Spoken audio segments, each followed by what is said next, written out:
लोग बता रहे थे कि वो जो शरद त्रिपाठी वाला प्रकरण था 3 सेकंड में 7 जूतों वाला, वो भी होते होते बचा।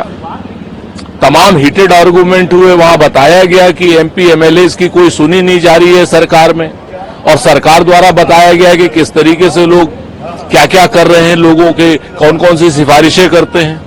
विधायक और पूर्व वरिष्ठ मंत्री लगातार आकर के कह रहे हैं कि ऐसी भ्रष्ट सरकार उन्होंने अपने जीवन में नहीं देखी। अब यही सब बातें हमने तो सुनी है। जनता के लिए क्या हुआ ये देखने की बात है। क्या महंगाई कम करने की उन्होंने कोई बात करी? बिल्कुल नहीं करी। बेरोजगारी कम करने की बात करी? बिल्कुल नहीं करी। पुलिस की भर्ती कब कराएंगे इसकी बात करी? बिल्कुल नहीं करी। जनता से जुड़े हुए मुद्दों की कोई बात नहीं करती है भारतीय जनता पार्टी। सिर्फ धन कैसे आए या फिर सत्ता कैसे आए इसकी बात करती है। तो ऐसे तो करते रहे, कहीं भी करते रहे, कोई फर्क नहीं पड़ता। ऑल इंडिया पलटने का तरीका ढूंढे। देखिए, हिंदुस्तान की कोई भी बॉडी या कोई भी इंडिविजुअल हो, उसे संविधान सम्मत तरीके से सुप्रीम कोर्ट में या कोर्ट में जाने का हक है, और अपने हक का इस्तेमाल करते हुए कोई भी किसी भी फैसले के विरुद्ध न्यायालय जाए, ये उसकी अपनी इच्छा है, ये संविधान उसको इजाजत देता है। बाकी जो संविधान फैसला करेगा वो फैसला हर हिंदुस्तान का नागरिक मानने के लिए तैयार रहना चाहिए। सच बात यह है कि हर हिंदुस्तानी को सुप्रीम कोर्ट का और संविधान का सम्मान करना होगा। प्रधानमंत्री नरेंद्र मोदी टैक्स के 100 मिलियन से ज्यादा लोग बता रहे हैं कि उसमें 60% से ज्यादा जो है वो बोट फॉलोअर्स हैं। लगातार जो बातें चल रही हैं, लेकिन वो 100 मिलियन फॉलोअर कर लें, ईश्वर करे कल की डेट में 200 मिलियन फॉलोअर हो जाए या 400 मिलियन फॉलोअर हो जाए, इससे देश की बेरोजगारी की समस्या पे कोई फर्क पड़ेगा क्या?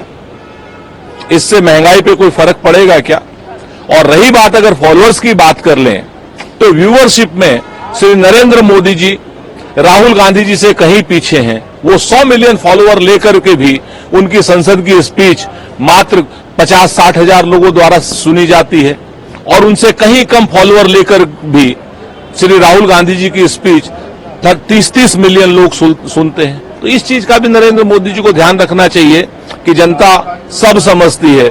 सोशल मीडिया पे आप जो काम कर रहे हैं वो भी सब समझते हैं। सोशल मीडिया के लोग आपको देखते नहीं हैं, नकली फॉलोअर जितने भी बढ़ा लीजिए। अब आज की डेट में जो केंद्रीय मंत्री हैं, इनके पास कोई काम नहीं है। राजस्थान को पूर्वी राजस्थान नहर नहीं देंगे, राजस्थान के बच्चों को नौकरी नहीं देंगे। अवैध टैपिंग, अरे अवैध टैपिंग है तो आप कोर्ट में जाइए, कौन रोक रहा है आपको? श्री अशोक गहलोत जी राजस्थान के गांधी कहे जाते हैं। अशोक गहलोत जी जितना सभ्य, निरपेक्ष और ईमानदार नेता आज की डेट में राजस्थान में कोई है क्या? वो पर्ची वाला मुख्यमंत्री है क्या, या ये मंत्री है क्या गजेंद्र सिंह जी? इस तरीके की बातों से कोई लेना देना नहीं है। कोर्ट का फैसला हमें सब मान्य है, और राजस्थान के गांधी श्री अशोक गहलोत जी के ऊपर कोई भी आप कुत्सित आरोप लगाएंगे तो आपके ऊपर गिरेगा। इतिहास की कमियों के पीछे कब तक छुपेंगे नड्डा जी?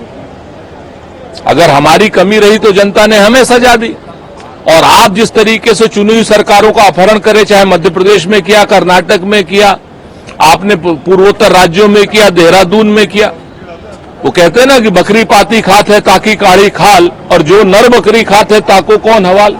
नड्डा जी, हमारी कमियों को आगे करके अगर आप चुनी हुई सरकारों का अपहरण करते हैं तो अक्षम्य अपराध है, आप तो डकैती डालते हैं।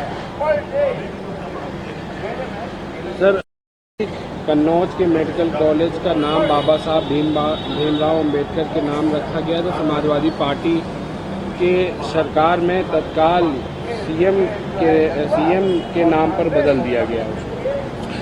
आदरणीय योगी जी, अब पिछले 7 साल से 8 साल से आप मुख्यमंत्री हैं। आज भी आपको कार्य समिति में पूर्व मुख्यमंत्री श्री अखिलेश यादव जी की बात करनी पड़ रही है, क्योंकि आपके पास बात करने के लिए कुछ नहीं है। अगर आपके पास बात करने के लिए कुछ होता, कोई बड़ी चीज आपने बनाई होती, तो निश्चित तौर पर आप उसकी अपनी उपलब्धियों की बात करते। पिछली सरकार की कमियों की बात करके आप सत्ता तो प्राप्त कर सकते हैं, लेकिन सत्ता चला नहीं सकते। शायद यही कारण है कि दिल्ली और लखनऊ का जो संघर्ष है, उसकी परिणति क्या होगी हमें नहीं पता, लेकिन आदरणीय योगी जी, लोग आपको काम के लिए आप अपने काम के लिए जाने जाएंगे, न कि अपनी बात बहादुरी के लिए। बीजेपी अध्यक्ष लोगों को डराकर उनके वोट बटोरे हैं। आप किसी के कहीं जज हो गए हैं क्या, या किसी ने आपको बताया? भूपेन्द्र चौधरी जी, लोग तो बता रहे हैं कि आप अपना बूथ हार गए हैं, वहां तो मुसलमान नहीं थे। आप बताइए ना, आप जब अपने लोगों का वोट लेने में सक्षम नहीं है और आप दूसरों के ऊपर आरोप लगा रहे हैं, और वो भी गैर संवैधानिक आरोप लगा रहे हैं। कांग्रेस पार्टी हो, समाजवादी पार्टी हो या इंडिया गठबंधन हो, हिंदू मुसलमान के नाम पर वोट नहीं लेता।